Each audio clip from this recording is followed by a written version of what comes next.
membedah kata ma'rifat dari kajian morfologi ya.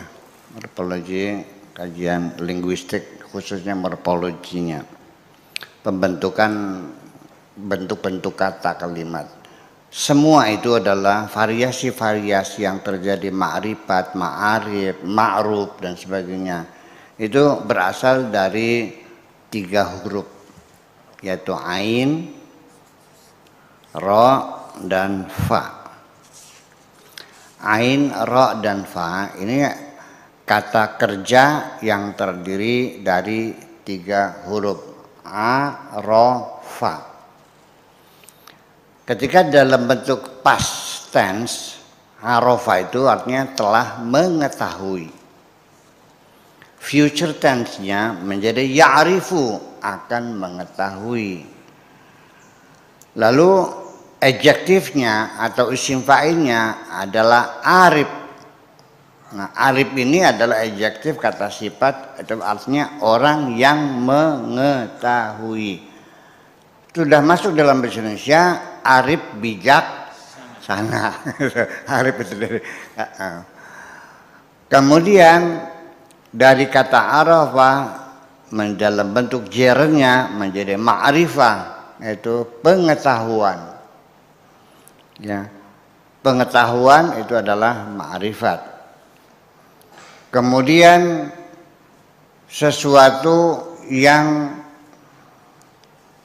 menjadi tradisi, kebiasaan yang kita hormati dan kita rawat, kita pelihara berupa kearifan lokal. Itu juga sama, ain, ra, dan fa. Tetapi bukan arafah, tapi al-urfu, urfun bedanya. Baca ma'rifah menjadi urfun, al-urf ya. Al-urf itu tradisi atau kearifan lokal yang kita hormati karena mengandung nilai-nilai kemuliaan yang dalamnya. Kemudian ketika kita ingin memperkenalkan seseorang supaya tahu, maka dalam bahasa Arabnya menjadi ta'rif. Ta'rif ya. Nah, kita putar-putar morfologinya dulu. Ta'rif itu di bahasa Indonesia adalah definisi. Ta'rif. Kenapa?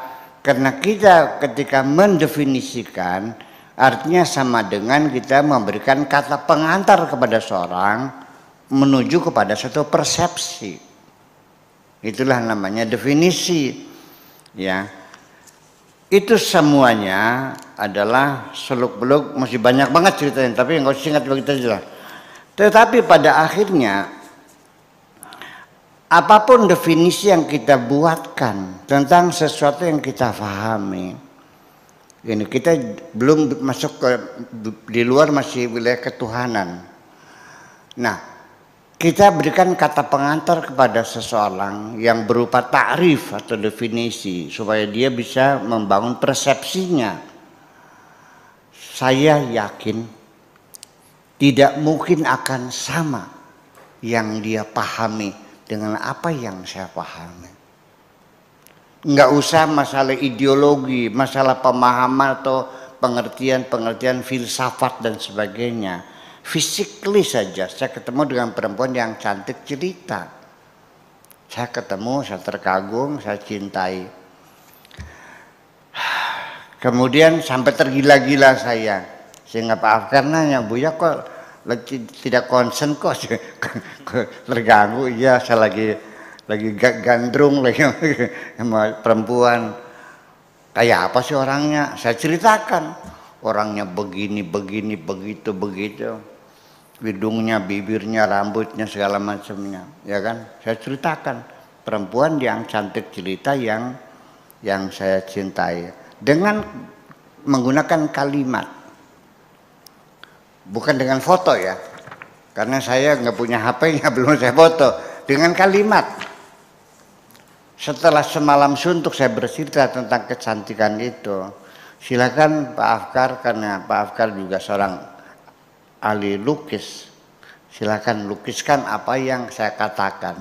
Saya yakin dan saya pastikan pasti gambar perempuan yang saya ceritakan dengan kata-kata tidak akan sama dalam pikiran Pak Afkar dengan realita apa yang saya lihat.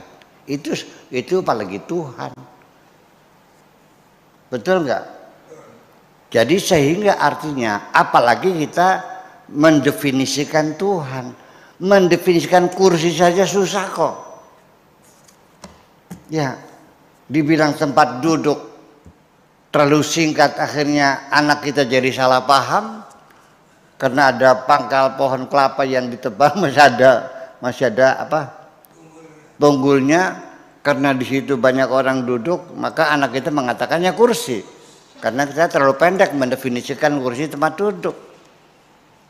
Begitu kita uraikan panjang lebar, kursi itu adalah perabotan rumah tangga yang terbuat dari kayu yang berkaki 4 gunanya untuk duduk, malah semakin kacau lagi.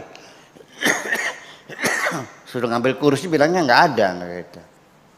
Ya, itu apa? Itu kan kakinya 3. Ya kan kita salah ngasih mendefinisikan kursi berkaki 4. Nggak suruh ngambil kursi nggak ada lagi. Itu apa? Itu kan plastik. Ya karena kita mengatakannya kursi itu terbuat dari kayu. Jadi mendefinisikan benda saja itu tidak semudah itu, apalagi mendefinisikan Tuhan yang jelas-jelas dinyatakan laisa kamitsli syai'un, tidak serupa dengan apapun. Jadi pada akhirnya masalah melihat Tuhan sendiri Bu Judis ini sudah menjadi persoalan, sudah menjadi polemik ya dari sejak abad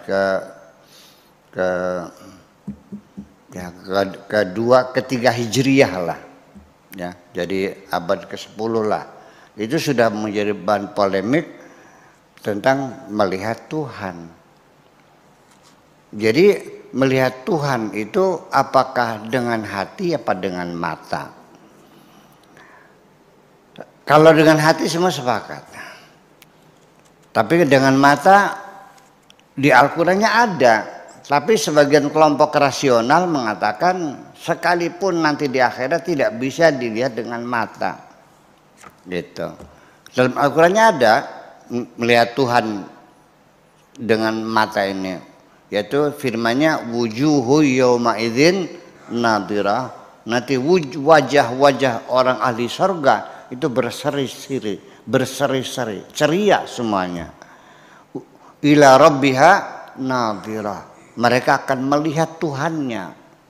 Oke, kalau saya tidak mau menyalahkan, kan ini watak saya nggak mau menyalahkan siapapun. Tidak elok lah kalau saya menyalahkan orang pun. Baik yang mengatakan Tuhan bisa dilihat dengan mata ataupun Tuhan tidak bisa dilihat dengan mata. Oke, sekarang yang mengatakan Tuhan bisa dilihat dengan mata. Nanti di akhirat setelah mereka betul-betul bisa melihat Tuhan dengan mata, akan saya tanya, wahai sahabatku, apakah engkau telah melihat Tuhanmu dengan mata? Iya, betul, aku sudah melihatnya dengan mata. Seperti apa Tuhan yang kau lihat dengan mata itu? Selagi jawabannya tidak seperti apa-apa, enggak salah. Itu yang jadi persoalannya. Jadi kita sementara di dunia ini Bu Judis, kita tidak usah berimajinasi Tuhan itu dengan apapun lah. Yang penting kita rasakan akan keberadaannya dan Dia maha mengetahui, Dia adalah segalanya, yang ngasih makan, yang ngasih minum, yang menyembuhkan kita, yang menyelamatkan kita semuanya. Dan kita ini hanyalah sehakikatnya manusia ini bukan jasad. Hakikatnya kita adalah bagian dari Tuhan. Karena kita adalah dari roh Tuhan juga. Ketika bentuk jasad kita sempurna, disitulah roh Tuhan ditiupkan ke dalam diri kita. Jadi tidak aneh, percayalah, dahan itu kapan-kapan setelah melanglang buana akan kembali kepada pangkalnya lagi. Innalillahi wa inna ilaihi raji'un. Semua kita akan kembali kepada Tuhan kita.